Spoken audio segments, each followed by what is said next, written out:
Hey guys, my name is Angelo, and today we'll be talking about the Second Java War.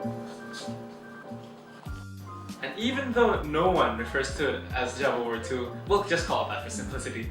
It's usually referred to as the Diponegoro War, or the 1825 to 1830 Java War. So in 1755, the Great Mataram Kingdom broke apart. This was signified by the Gianti Treaty, which broke the Mataram Kingdom into Kasunan Surakarta and Kesultanan Ngayogyakarta. Historians believe this to be the first event that triggered the Second Java War to happen, as the fall of the Mataram Empire meant that the empire no longer fought as one. This became an opportunity for the Dutch to gain control. In the years following, the Dutch always tried to be involved in the monarchy of the small kingdoms and their governments. They even started getting in the way of culture in Java, disrupting life there. But what really ticked off the Indonesians was when the Dutch started bringing alcohol inside the kraton, which was at the time considered holy ground, so that's a big no-no. The events that followed built up hatred inside the hearts of the inhabitants of Java. Because you see, the Dutch, who had lost a ton of money in the Napoleonic Wars, began taking matters into their own hands. They began imposing monopolies over their colonies like the Dutch East Indies, and they also began imposing taxation. As for taxation in Indonesia, the Dutch began imposing taxes on everything. Imposing taxes on moving property, land, total amount of doors, farming, name changing, renting land, and receiving a title. Heck, they even taxed your backyards.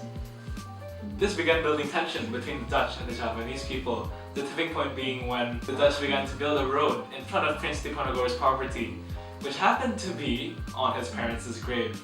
But who was Diponegoro? He was the eldest son of the Sultan of Yogyakarta, unique in his education and disposition, which combined both Islamic and mystical elements. With Diponegoro deciding that enough was enough, the rebellion, also known as Java War II, began. It was a guerrilla war which costed the lives of some 200,000 Javanese people, among others. Diponegoro's rebellion spread through large parts of Java, but mainly in the central and the eastern parts, as well as Yogyakarta.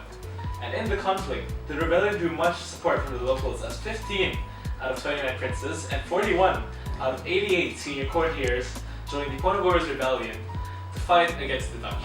The rebels, led by Diponegoro, relied on guerrilla warfare tactics most of the time, given the discrepancy between theirs and the Dutch military power.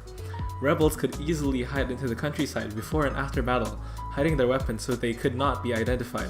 This was further made possible by the fact that at least half of the Javanese aristocracy and most of the Javanese villagers supported Diponegoro's efforts, giving him a solid power base to draw men, supplies, and funds from.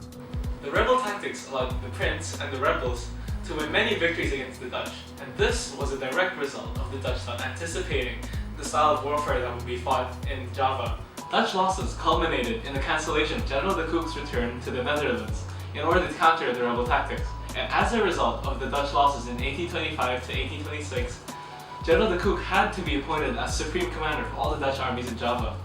The Dutch even had to send troops from the mainland and from West Sumatra to Java just to support the troops that were already there and to counter the rebels. And once implementation of General de Kook's plan began, the rebel tactics diminished in effectiveness because the Dutch began to make mobile fortifications which countered the rebels' guerrilla tactics. The tactic was called Benteng Stelsel. Its purpose was to minimize the space for the soldiers of Diponegoro to carry out their guerrilla warfare, dividing up the soldiers, preventing outside help from reaching Diponegoro.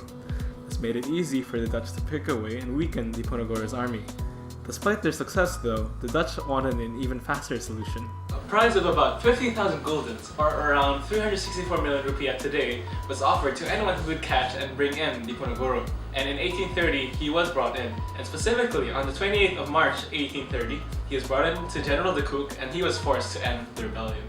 The rebellion Diponegoro started had caused around the death of 8,000 Dutch soldiers, 7,000 Indonesians, and 20,000 guldens were spent in total for the war. The territories of Yogyakarta and Surakarta were substantially reduced, though the sultans were paid some compensation. The Java War gave rise to a conservative trend in Dutch colonial policy.